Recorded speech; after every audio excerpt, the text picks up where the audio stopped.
Hi, I'm Michelle Troutman, creator of the MyJourneyToLove.com blog, where you can show up as you are.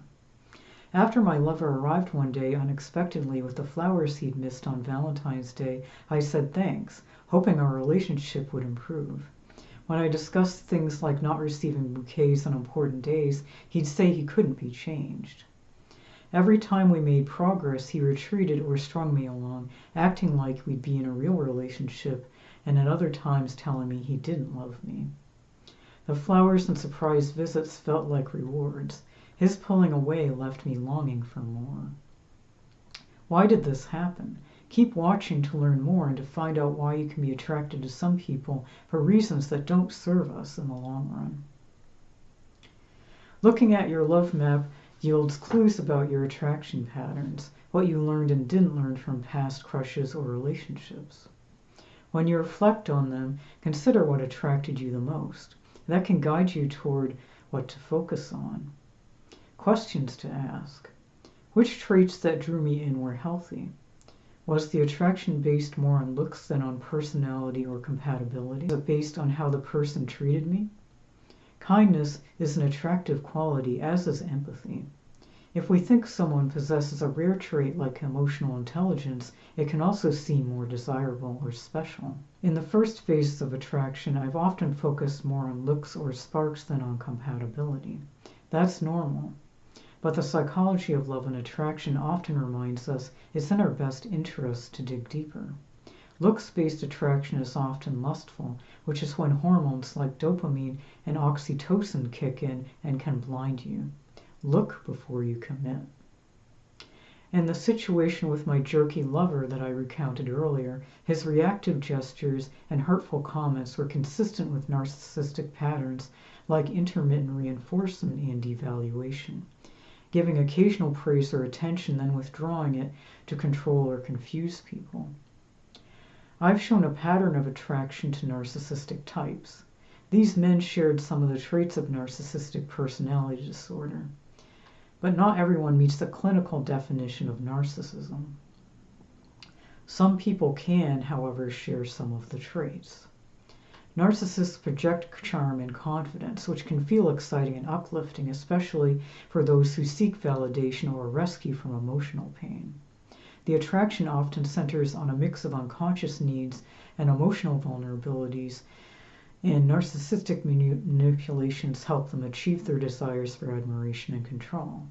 Sensitive and caring empaths are drawn to narcissists who seek their attention and admiration, also known as fuel or supply. People with weak boundaries or codependent tendencies can also be more vulnerable to exploitation by narcissists. For instance, people with narcissistic or emotionally neglectful parents might gravitate toward narcissistic partners because their behavior feels familiar or supports their beliefs about love and relationships. Beyond looks, personality, and other factors, our insecurities can affect who we're drawn to. That's not a healthy basis for attraction. When I was in a toxic relationship, both of us struggled to follow through with our breakup, though it was the right choice.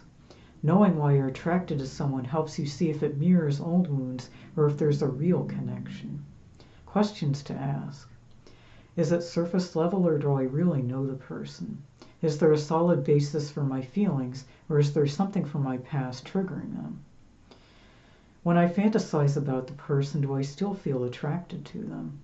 Does the attraction bring me joy, or do I feel anxious or drained? To separate lust from love, get in touch with your feelings. The lust or crush-based attraction is an obsession. During this lack of focus or dysregulation, you can stop paying attention to what's happening around you, like losing track of time. Use the psychology about attraction to check in on yourself. If the attraction doesn't bring you joy or feel safe, think twice before you get involved, which can save you some heartache. To dig deeper, here are some journal prompts you can use. If you ask, why am I attracted to someone, and find yourself stuck in limerence, cognitive behavioral therapy has been found to be a successful treatment. Whatever your level of lust, beyond masturbation, redirecting intense feelings into other pleasurable activities can clear your head, like enjoying a flavorful meal, visiting or talking to loved ones, having an intellectually or emotionally stimulating conversation, going to a concert or another live event, taking a vacation for a change of scene or a short trip to an exotic locale, or savoring small wonders like the scent of a rose growing in a garden.